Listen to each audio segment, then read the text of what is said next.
tardes, amigos, amigas de 2x3 en Salud. Nueva vez aquí, Doris Pantaleón y Altagracia Ortiz como sus anfitrionas, en este programa que sigue siendo especial a través de plataformas especiales. Muy buenas tardes, Doris, ¿cómo estás? Buenas tardes, Tati. Bien, aquí contenta de poder llegar a nuestros amigos televidentes a través, como dices tú, de esta plataforma que nos ha enseñado, una de las enseñanzas que nos ha dejado esta pandemia que afecta al mundo completo y que República Dominicana no ha escapado a esa, y que parece que faltan todavía varias semanas para que podamos decir que vamos a superar esta prueba, vamos a decirlo así, que nos está imponiendo este virus. Agradecer a todas las personas que están dando seguimiento al programa, tanto a través de Teleradio América, canal 12 y 45, canales 12 y 45 en todo el país, como siguiéndonos a través de nuestras redes sociales. 2x3 en Salud. en todas las redes sociales, Twitter, Instagram, YouTube, y bueno, nos siguen a través de Facebook, nuestras cuentas personales también. Así es, muchas personas reportándonos siempre que están pendientes a nuestro programa y que lo hacemos precisamente en este momento, pese a las circunstancias, porque queremos llevar orientación a la población, informarle que al día de hoy los datos actualizados que tenemos en el país a través del Ministerio de Salud Pública nos hablan de que tenemos 4.335 casos positivos de COVID-19 y que los fallecimientos lamentablemente ya están en los 117 casos. Así es, la tasa de letalidad de muertes está en 5.0, de acuerdo al boletín número 30 emitido esta mañana por la Dirección General de Epidemiología. Y yo quería compartir con ustedes y con todos nuestros amigos televidentes estos datos, a ver si los tengo por aquí cercanos. Bueno, no lo veo cerca, son cómo va el comportamiento por la provincia, pero la provincia de Duarte sigue siendo lamentablemente líder en materia de mortalidad, aunque no necesariamente de casos. Tiene 66 defunciones lamentables que nosotros también aprovechamos para unirnos al dolor de todas estas familias que en toda la República Dominicana están padeciendo en doble sentido, porque una es la pérdida y la otra parte es no poder despedir a su deudo, una cosa tan importante para nosotros los dominicanos. Y el Distrito Nacional pues va Santo Domingo, el Gran Santo Domingo tiene 34 defunciones, mientras el Distrito Nacional tiene 28 muertos. Y amigos televidentes, tener que estar haciendo esta contabilidad de muertos cada día. Sí, es muy lamentable, y creo que el momento es propicio para llamar a la población a que nos quedemos en la casa, a que escuchemos las recomendaciones. Anoche el presidente de la República hablaba y emitió temprano un decreto que extiende hasta el 30 de este mes el toque de queda. Recordemos que el toque de queda es de 5 de la tarde a 6 de la mañana, y también el espacio de aislamiento social. Sabemos que hay empresas, hay empresarios y empresas que están queriendo que se les permita reabrir poco a poco sus empresas para ir integrándose a la vida normal, pero yo creo que no es el momento. Todavía República Dominicana no ha llegado a ese pico que tanto se habla y se le pregunta siempre al ministro sobre la epidemia, y que lo mejor es esperar para no lamentar. Así es, nosotras no vamos a extendernos más hablando de esta pandemia que nos afecta lamentablemente, porque tenemos a una autoridad en la magistratura que ha pasado por todos los departamentos posibles y por haber del sistema de salud, y que es un conocedor de la materia. Con él es que nosotros vamos a hablar después de estos mensajes comerciales, de manera que no se vaya, hay mucho que aprender. Volvemos ahora. Continuar con nosotros en 2x3 en Salud. Altagracia le dio una pista antes de irnos a los comerciales. Tenemos con nosotros al doctor Nelson Rodríguez Monegro, es director del Servicio Nacional de Salud y una de las personas que más conoce el funcionamiento de nuestro sistema de salud. Bienvenido, gracias por acompañarnos este día en este programa especial, como todos los nuestros, dirigido a nuestra población. Gracias, Doris y Altagracia, por invitarme. Es un placer siempre poder compartir con ustedes y su teleaudiencia. ¿Estás desde la ciudad de Moca, Nelson? Aquí, en el campo, como dicen. ¿Cómo está Moca? Comencemos diciendo cómo está Moca, porque la gente quiere saber de las provincias. Ya yo sé que y ya sabemos que San Francisco de Macorís, la provincia de Duarte y con su municipio son de las más afectadas. ¿Cómo está Moca el día de hoy? Moca está tranquila, pero tiene una buena incidencia. Yo creo que ocupa ahora mismo de casos notificados oficiales, creo que como la quinta o sexta provincia, tiene alrededor de unos 122 casos, creo, oficiales notificados, positivos, y fallecidos creo que tiene 4. 4 notificados. Pero como ocurre en muchas comunidades, por el tema de la precariedad en la utilización de la prueba, evidentemente que tenemos un subregistro, yo diría que importante. Sí. Porque particularmente yo conozco 10 pacientes que han fallecido con sintomatología sospechosa de coronavirus y nada más aparecen 4. El asunto de las pruebas, como tú decías, las pruebas diagnósticas. El tema de la prueba, porque yo pienso que ante esa dificultad, al parecer ya adquirieron una buena cantidad de pruebas, de acuerdo a lo que dijo el señor presidente, que van a realizar alrededor de 1.000 pruebas diarias y con capacidad de poder llegar a 2.000 pruebas diarias. A 2.000. A 2.000 pruebas diarias, yo creo que es una cantidad suficiente para ir peinando, pero una cosa importante que tiene que tenerse en cuenta cuando se habla de masificar la prueba es que tienen que tener, digamos, una indicación. Mediante la vigilancia epidemiológica hay que detectar dónde están surgiendo esos casos y en esas circunstancias, en esa comunidad, digamos, hacer un peinado buscando lo que son sintomáticos respiratorios y entonces realizarle la prueba, además de los contactos, porque una de las personas que más transmiten la enfermedad son aquellos que se han contagiado y no desarrollan síntomas y que hacen vida con sus familiares normal o con otras personas en los momentos en que no está el toque de queda. Yo creo que ahí es que hay que centrar precisamente el tema de las pruebas. Nelson, ayer se esperaba que el presidente de la República anunciara un arreciamiento, una radicalización de las medidas de distanciamiento físico o distanciamiento social. Nos gustaría que tú nos evaluara de manera sintética cómo viste ese discurso del presidente de la República anoche. ¿Qué tal esa pieza de oratoria, esa pieza con respecto a este momento tan delicado que vive la República Dominicana? Bueno, para mí ese discurso no llenó las expectativas. Es decir, haber anunciado con anticipación, uno esperaba algunas cosas nuevas, algunas cosas complementarias con respecto a la respuesta nacional contra la enfermedad, pero realmente él no dijo absolutamente nada nuevo. Incluso pienso que lo hicieron cometer errores, como el tema de que aquí se han hecho 40.000 pruebas, que hoy he visto que han tratado de subsanar.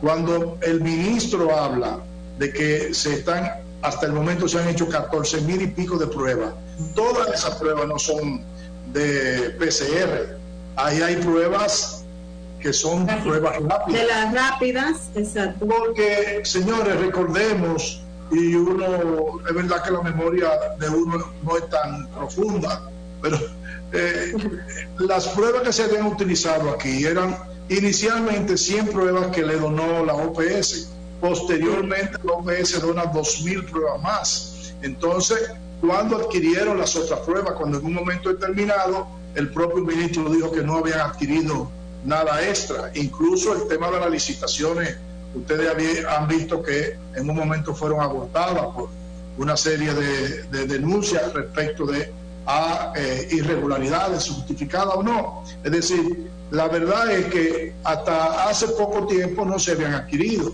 Entonces, cuando se están hablando de 14.000 pruebas, se están hablando de pruebas PCR más pruebas rápidas. Perdón, Nelson, que el mismo ministro ha dicho que las pruebas rápidas no son definitivas, o sea que estas le dan una visión, pero que hay que hacer pruebas PCR para confirmar realmente. Claro, la confirmatoria es esa. Ahora bien, mira, Por eso yo creo que incluso debe ampliarse lo que es la definición de caso. En una situación como la que estamos, de una epidemia, no hay necesidad de hacerle prueba confirmatoria a todo el mundo. Es decir, si en un área determinada, digamos San Francisco de Macorís, usted tiene un brote de esa enfermedad ya y aparecen gente con síntomas respiratorios, usted tiene que atribuirle, por el contexto epidemiológico en que vivimos, atribuirle esos casos a ese virus. No puede pensar en este momento que se trata de aunque pudiera ser de influenza H1N1 o cualquiera de esos otros virus que producen gripe, como los parainfluenza, respiratorio sincitial, etcétera. Es decir, usted tiene que pensar que eso se trata de coronavirus, y además, desde el punto de vista clínico, hay una serie de, digamos, indicios que lo ponen en la pista sin necesariamente utilizar la prueba, como son el tema de la radiografía o tomografía, y una serie también de analíticas que se ha demostrado que se alteran en los análisis sanguíneos, por ejemplo, la ferritina, la LDH, en fin, son pruebas que se alteran. Entonces, hay un arsenal de pruebas dentro de la aproximación al diagnóstico definitivo que pueden ser útiles. Entonces, en esos casos, a esos pacientes hay que manejarlo como si fuera coronavirus. Entonces, ahora que dices eso, Nelson, a uno le llama la atención que la gente, incluso con síntomas, se queda en la casa porque no me han hecho pruebas, tengo que esperar que me hagan las pruebas. A veces ponen como la prueba diagnóstica como por encima del mismo síntoma. Claro, es decir, es un error. En estos casos, el médico tiene que examinar al paciente y ver cuál es la condición. Si no puede hacerle la prueba, digamos, en el corto plazo, pues tiene que darle las indicaciones precisas, como si tuviera coronavirus. Si tiene una situación de moderada a severa, evidentemente que tiene que ingresarse el paciente y aplicar los protocolos de manejo que están definidos hoy en día en la República Dominicana, porque hay muchos protocolos, pero aquí se han definido protocolos de manejo de esos casos. Si el paciente no tiene una sintomatología que amerite, que demande su ingreso, entonces el paciente debe ir a un sitio de aislamiento o a su casa si existen las condiciones, porque eso es una cosa importante.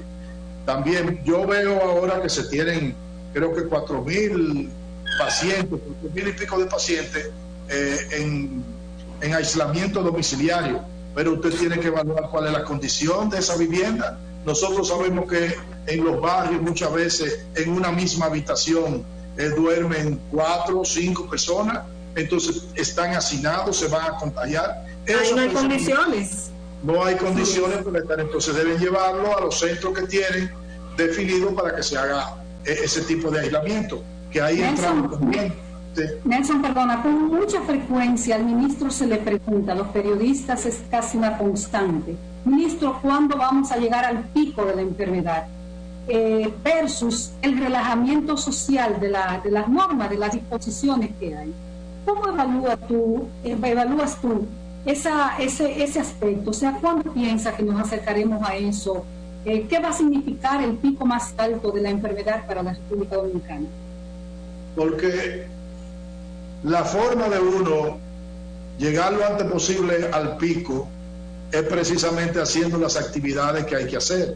Fíjate que el confinamiento es una medida complementaria a las actividades que deben hacerse en la comunidad. Es decir, usted tiene que tener todo un proceso, primero, de búsqueda activa de sintomáticos respiratorios en las comunidades.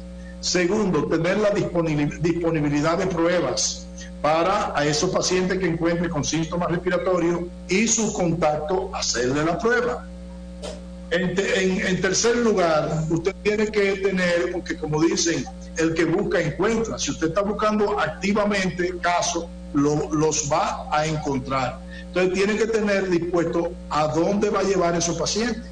Esos pacientes demandan ingresos, bueno, usted tiene que tener definido a dónde va a ir ese paciente, si es a clínica privada, si es a hospital. Pero si el paciente no tiene sintomatología, entonces tiene que llevarlo a un sitio de aislamiento. Y los contactos sin sintomatología, ponerlo en cuarentena. Usted tiene que tener definido eso. Cuando uno ve digamos, el plan estratégico y operativo que se tiene, uno dice, bueno, pero está definido todo lo que hay que hacer. Ahora, una cosa es tener definido eso en documento y otra cosa es realizarlo, ejecutarlo.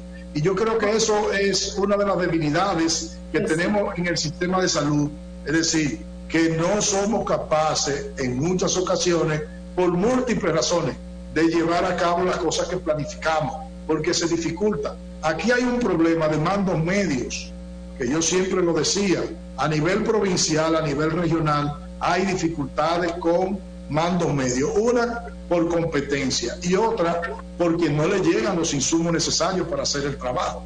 Nelson, perdónanos, vamos a pedirte un permisito para irnos a una pausa para seguir definiendo ese plan, a ver si en el país realmente se está ejecutando eso que está escrito, como dices tú, y que se tienen experiencia de otras epidemias en República Dominicana. Y regresamos en un momento.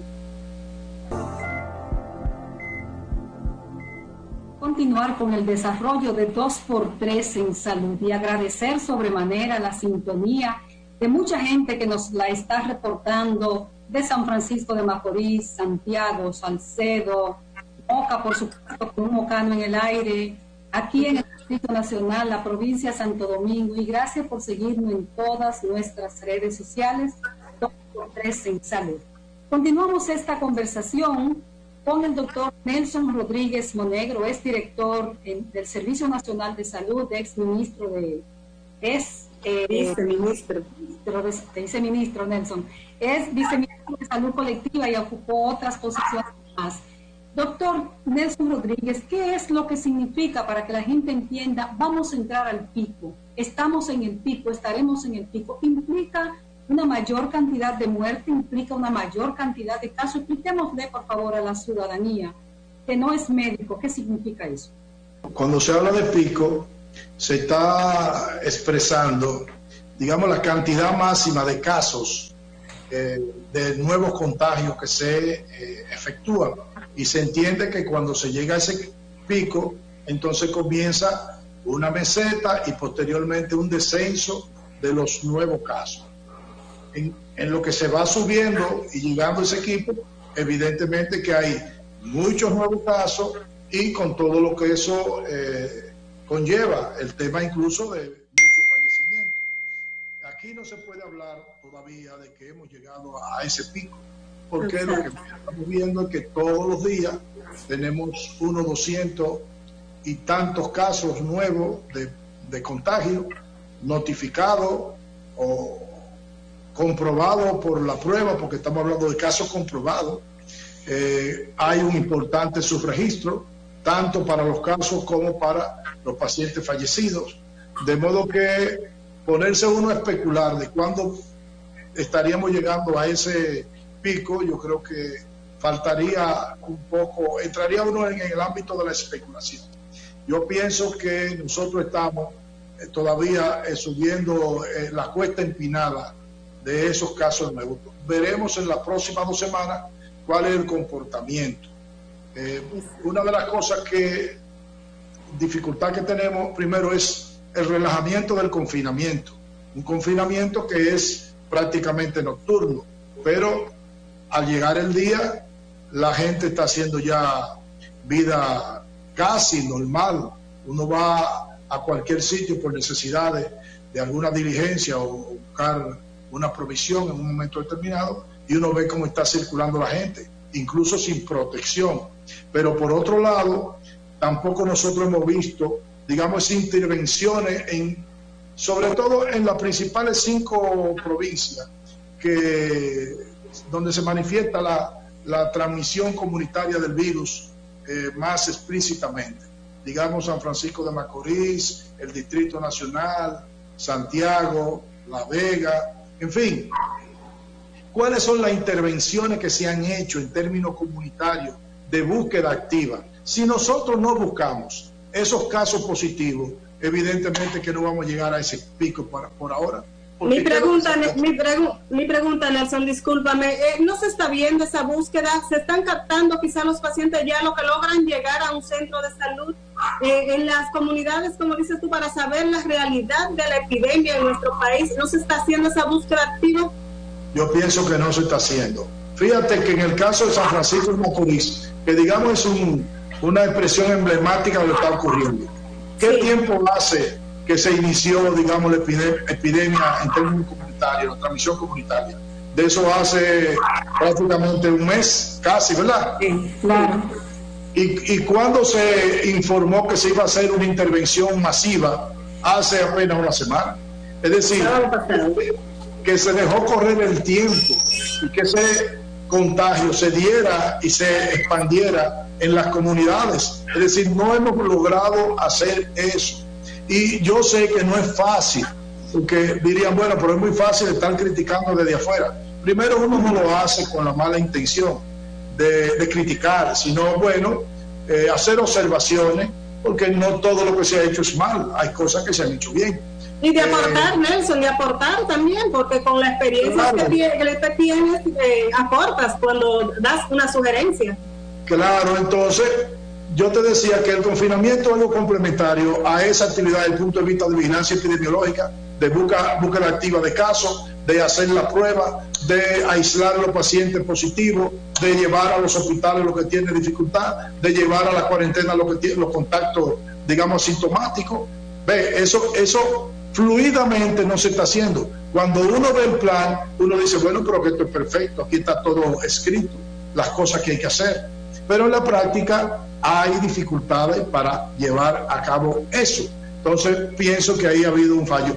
Da la impresión de que nosotros vamos 1 o 2 pasos detrás de la epidemia, siendo reactivos y en algunos casos, digamos, como una especie de piloto automático, dejando que la cosa fluya.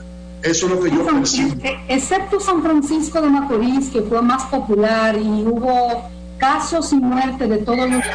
La epidemia, dice la gente del barrio, que le da a los ricos. Esta enfermedad afecta a la gente rica.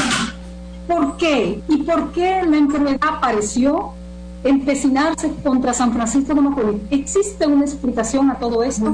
¿Quién no ha llegado a los barrios? Claro, ojalá no llegue nunca, pero la pregunta. Yo no te escuché bien. ¿Que por qué sería San Francisco de Macorís? ¿Por qué San Francisco de Macorís con tanta intensidad? ¿Y por qué la gente está diciendo que se trata de una enfermedad que le da a la gente rica, que no le da a los pobres? Bueno, realmente aquí ha tenido un comportamiento el virus un poco elitista.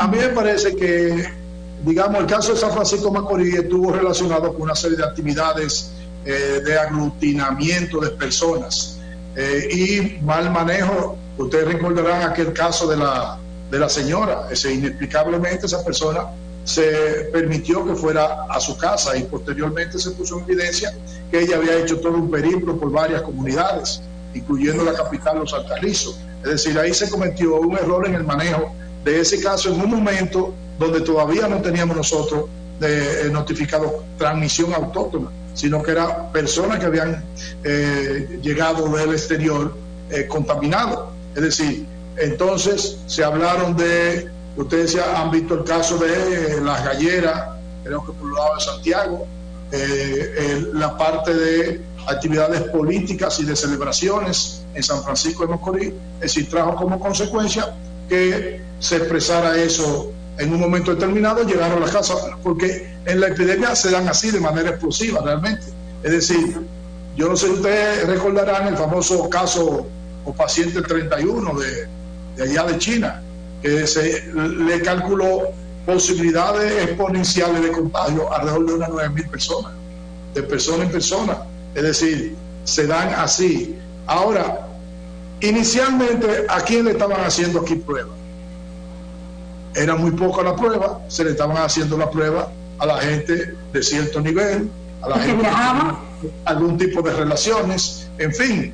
Y todavía hasta hace poco uno ve la dificultad todavía de hacerle prueba a personas que están sintomáticas, personas que están ingresadas. Es más, recientemente yo tengo un amigo en Santiago, en una de las importantes clínicas privadas allá, con la enfermedad, y tardaron 5 días en hacerle la prueba. Y él anteriormente tenía 5 días más tratando de que le hicieran la prueba.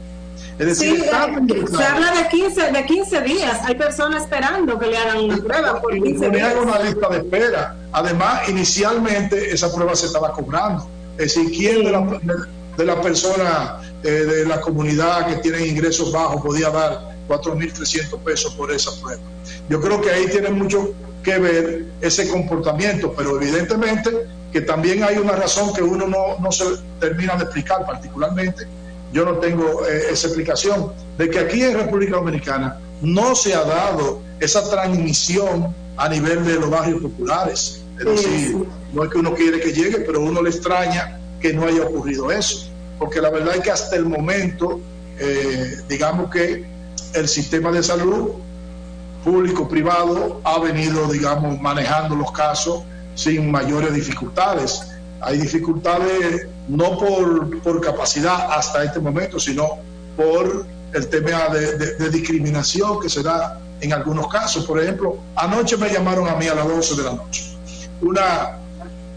una persona que tenía a su hermana en la casa con dificultad para respirar, y ella me está llamando porque siempre le atribuye a uno que uno tiene algún tipo de relación, para ver si yo podía buscarle dónde la recibieran. Y yo le digo, pero ven acá, si ella tiene esa dificultad respiratoria, tú debes de ir a cualquier emergencia, ya sea de un hospital o ya sea de clínica, porque ella tiene, no, que la ambulancia dice que si no tienen definido quién va a recibir la paciente, ellos no pueden moverse a llevar los pacientes. Ese es un gran problema, Nelson. Muchas dificultades de las personas para poder acceder a que le asistan en un centro de salud, tanto público como privado. Y no solamente las personas, perdón Nelson, las personas que tienen síntomas de COVID, sino la persona que tiene cualquier otro padecimiento que pueda presentársele de un pronto. Bueno, esta es una señora de 33 años que al final hice contacto con un médico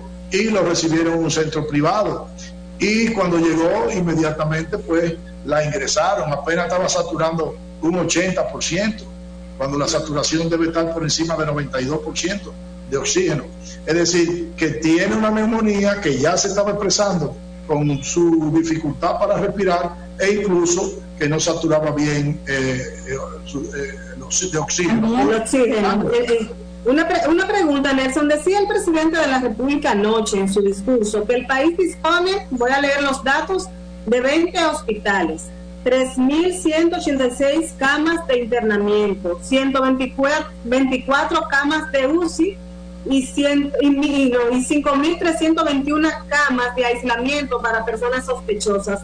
¿Está el sistema de salud dominicano preparado para cualquier situación más allá de lo que estamos viendo en este momento con esta cantidad de camas hospitalarias? Bueno, yo pienso que tenemos esa cantidad hábiles de camas porque ahora mismo no se está atendiendo otra cosa. Es decir, que es algo que saco a colación de que qué está ocurriendo con otro tipo de enfermedades. Es decir, nosotros tenemos una población, digamos, alta. Recuerden que un 31% de los adultos en República Dominicana son hipertensos. Recuerden que alrededor de un 12% de los adultos son diabéticos. Recuerden que nosotros tenemos muchas enfermedades crónicas no transmisibles, el tema de la obesidad mórbida, el tema de problemas renales. Por ejemplo, ahora mismo, ¿qué está ocurriendo con los pacientes que tienen que hacerse diálisis? Que, si mal no recuerdo, en un momento determinado habían entre 1.800 y 2.000 pacientes en hemodiálisis, los que están con diálisis peritoneal. Es decir, ¿qué está ocurriendo con esos pacientes? ¿Dónde lo están ingresando? O si esos pacientes pudiera ser que se descompensen porque hay dificultad hasta para buscar una consulta en un hospital y en clínica privada. Es decir, hay que poner atención a ese tipo de problemas, porque así como decimos que algunos pacientes han fallecido y pueden ser atribuibles al tema del coronavirus, también pudiera ser que algunos de esos pacientes no sean de coronavirus, sino que sean por una de esas enfermedades que mantienen abarrotados los hospitales y la clínica privada nuestra.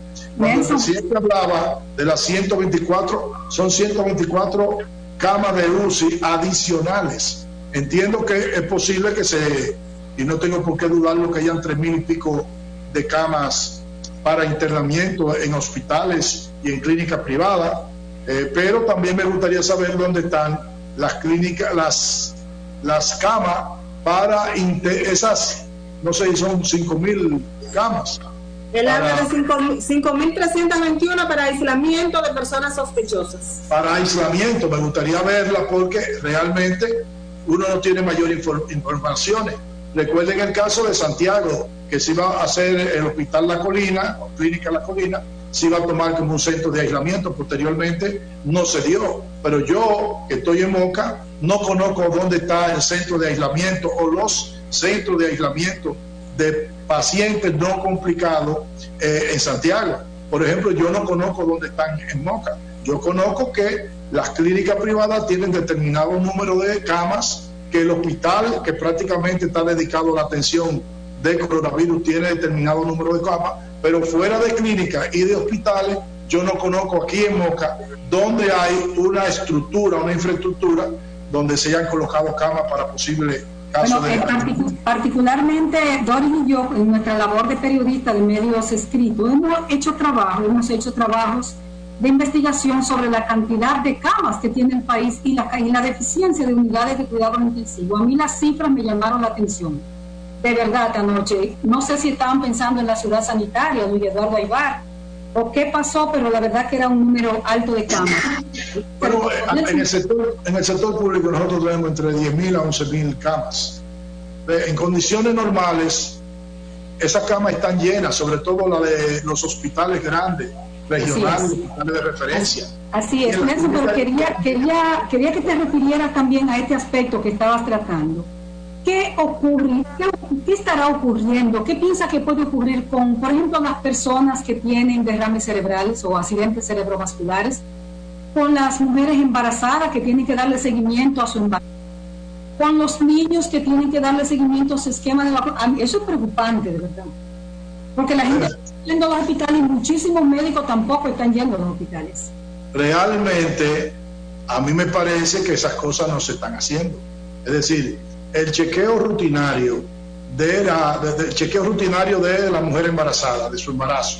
Yo, aunque no he dado ninguna información respecto a las dos importantes maternidades, las tres, la de Santiago, Los Minas y la Altagracia en la capital, es decir, no ha salido en ningún momento ningún tipo de información respecto de las labores que yo han venido desempeñando con eso, pero como no se quiere aglomeración en sala de espera ni nada de eso, habría que investigar. Pero yo te puedo decir, a mí me informaron, no puedo afirmarlo, de que los médicos pasantes, la mayoría están en su casa. Es decir, los médicos de clínicas rurales están en su casa, porque ellos no tienen condiciones para atender pacientes, no tienen equipo de protección en esas comunidades, de modo que esas comunidades ahora mismo están desprotegidas de ese tipo de atención.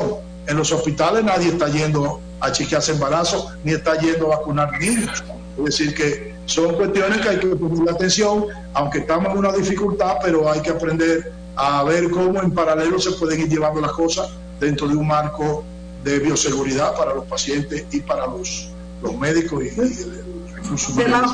Te vamos a pedir, Nelson, un permisito, nos vamos a una pausa y regresamos de inmediato. Continuamos conversando con el doctor Nelson Rodríguez Monegro, exdirector del Servicio Nacional de Salud. Con él estamos analizando todo lo que tiene que ver con la respuesta que está dando el país al COVID-19. Nelson, y comentabas tú lo que estaba pasando en algunos centros de salud o con los pacientes, vamos a decirlo así, que tienen otro tipo de patología y que requieren de asistencia obligatoria, asistencia médica, y que muchos especialistas no están dando esa asistencia, menos que no sea vía telefónica. ¿Qué puede esto implicar para cuando pase esto del COVID? Porque va a pasar para este grupo de pacientes tan alto que tenemos con enfermedades crónicas que necesitan atención periódica. Eso es algo preocupante. Por ejemplo, ¿cuántas personas tienen cáncer y tienen que darse su quimioterapia? Que si tienen ellos hoy en día la posibilidad de a darse esa quimioterapia.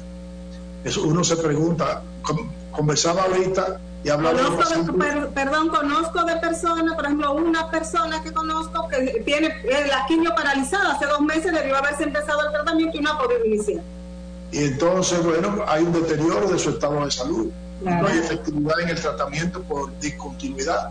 El tema de los pacientes de hemodiálisis, que es mucho más crítico. Ese paciente necesita 3 veces dializarse por semana, una diálisis de alrededor de 4 horas. Si a ese paciente no se le da, el riñón no está funcionando. Es decir, ese riñón artificial es el que le está, digamos, desintoxicando la sangre. Si no lo hace, pues ese paciente se va deteriorando y ese paciente puede fallecer, y no por coronavirus, porque si por mala suerte también se contagia con coronavirus, pues tiene mayores dificultades que una persona que no tenga ese tipo de afección. Los cardiópatas que necesitan estar evaluándose, digamos, periódicamente, ajustando el tratamiento, los pacientes hipertensos, en fin, es decir, hay una dificultad tremenda ahora por la agudeza del problema de la epidemia.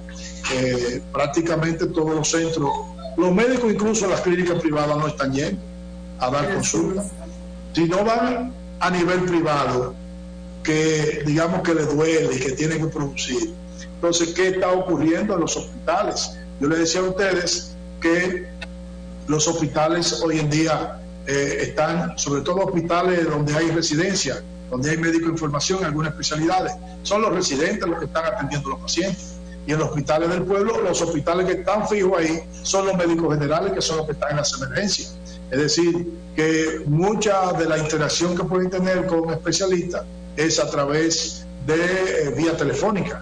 En fin, hay dificultades para que los pacientes puedan tener una atención idónea. Eso no quita, como siempre ha ocurrido, que hay un grupo de médicos en cada uno de los hospitales del país que son los que se tiran al hospital encima. Médicos con vocación de servicio, médicos de primera línea, que no hay que estarlo insistiendo con ellos para que vayan a cumplir con su trabajo. No, a veces inclusive sin estar de llamada de servicio están en el hospital porque se sienten comprometidos con sus pacientes, que son los pacientes que van al hospital, porque esa es una situación importante. Es decir, el paciente que va al hospital es un paciente que no tiene otra opción. No quiere decir que en muchos hospitales no se dé una atención, digamos, medianamente adecuada, porque uno de los problemas que tenemos con el tema de la mortalidad está también vinculado a la calidad del servicio. Es decir, que nosotros, así como tenemos problemas con mortalidad materna, con mortalidad infantil, también tenemos problemas con otro tipo de mortalidad, con cualquier tipo de mortalidad. La mayoría de esas muertes son evitables y son atribuibles de una u otra manera al tema de calidad de la atención. Ahora, en este caso, Nelson, que estamos hablando de pacientes con COVID, que ya tenemos 217 fallecimientos, ¿podría un poco asociarse a calidad de atención, quizá una parte de ellos? Sabemos que hay muchas muertes en todos los países. ¿Podría vincularse? No te puedo escuchar porque tengo ahora a un perro. Decía Nelson que si estos 217 pacientes que tenemos ya fallecidos, personas lamentablemente fallecidas en nuestro país, ¿podría asociarse a alguna muerte, algún porcentaje relacionado a la calidad de la atención? En vista que, como decíamos, muchos especialistas no están dando el servicio en los centros de salud. Pero claro, porque incluso el paciente, digamos, crítico, es un paciente que necesita asistencia incluso multidisciplinaria, no solamente de un médico. Ahí tiene que estar neumólogo, internista, médicos con competencia en manejo de ventiladores, la instauración de los protocolos de atención de esos pacientes. Es decir, es una enfermedad, el paciente crítico, sumamente compleja y no la puede atender cualquier tipo de médico. De modo que, como ocurre aquí en República Dominicana, hay posibilidades de que algunos de esos pacientes hayan fallecido por mal manejo. Nelson, antes de terminar, Nelson, una recomendación. Habíamos hablado del deber de como Estado, como país, pero la persona, la población, ¿cuáles son sus responsabilidades frente a esta epidemia? Nelson, una sola recomendación. Prácticamente se nos va a terminar el tiempo, por favor. Bueno, lo que pude oír, porque la verdad que el perro no me dejó oír bien. Una sola recomendación. La recomendación para la población es que tienen que estar confinados, que tienen que quedarse en su casa, que no deben salir a las calles si no es imprescindible, porque de lo que se trata es de evitar contacto con personas que pudieran estar infectadas y evitar el contagio, de que usted se contagie y pueda contagiar a otra persona. Eso es lo más efectivo en este momento, el distanciamiento social, el autoaislamiento. Es decir, no en balde los países se están sacrificando, porque esto significa un problema desde el punto de vista social, un problema desde el punto de vista económico, aparte de, evidentemente, el sanitario. Es decir, que se está haciendo un sacrificio para que la gente permanezca en salud y que sean afectados lo menos posible. Entonces, la mayor exhortación es esa. Y en segundo lugar, que las personas, si tienen que salir, usen mascarilla y usen guantes. Yo creo que debe ser obligatorio todo el que anda en la calle debe andar con una mascarilla, tal y como lo dijo el presidente.